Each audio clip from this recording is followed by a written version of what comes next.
Assalamualaikum, this is Anna Fatma. Welcome back to my YouTube channel. In this video we will discuss about complex number. Basically, it is the sum of real and imaginary part. For example, maths is something we can do by practice, and this is the bitter reality. But if we imagine that I can do mathematics before one day of my exam, then this is truly an imagination. When this reality and the imagination combines, it will create a mess, a complexity in our mind. Similar goes in maths. When the real part and the imaginary part combines, it will create a complex number which is denoted by Z. So here, A is the real part and B is the imaginary part. B is the imaginary part because of this iota, and iota is an imaginary number. So what is iota? We will discuss it later in our video. Let's consider some examples.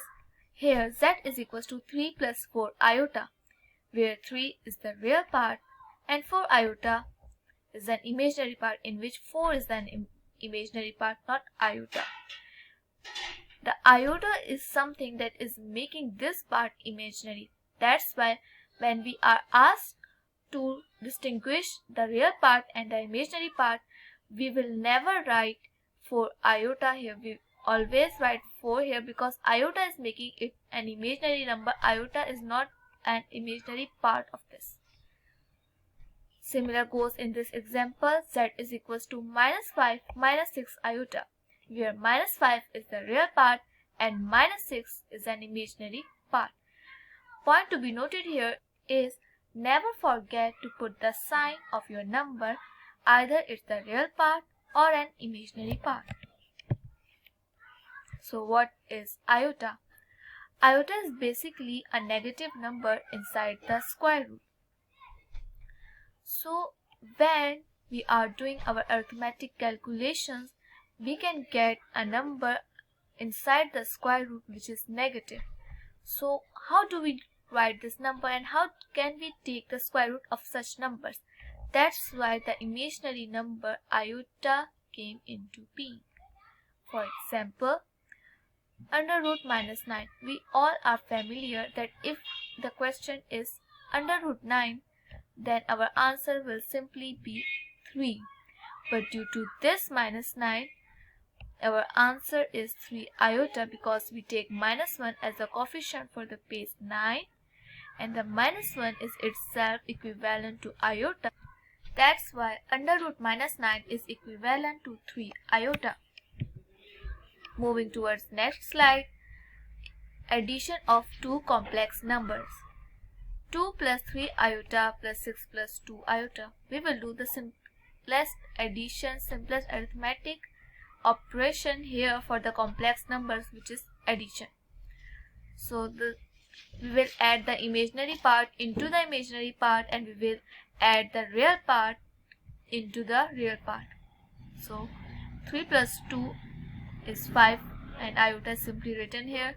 2 plus 6 is 8 and 8 plus 5 iota is our final answer for these two complex numbers.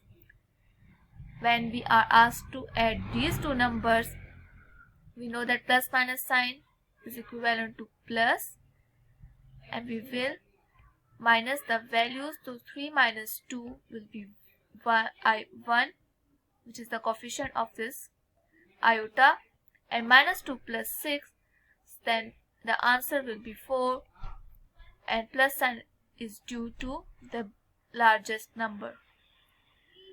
2 minus 3 iota plus 6 plus 2 iota.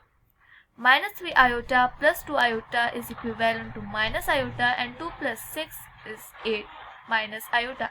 Here 8 is the real part and minus 1 is the imaginary part, not minus iota. 9 minus 5 iota, and then we are asked to add minus 6 plus 2 iota.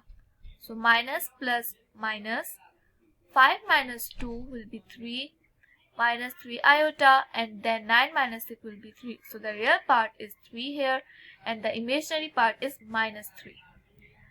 4 plus 8 iota, 5. So here there is no imaginary part. This is the real number. So 8 iota is simply written here, and 4 plus 5 is equivalent to 9. Then the real part is 9 here and the imaginary part is 8 here. 2 minus 7 iota, 0 minus 4 iota. Then minus 11 iota is written here and the real part was vanished. That's why the 2 is simply written here. So our real part is 2 here and our imaginary part is minus 11. That's it. The end. I hope you liked the video. Don't forget to share the video. Allah Hafiz.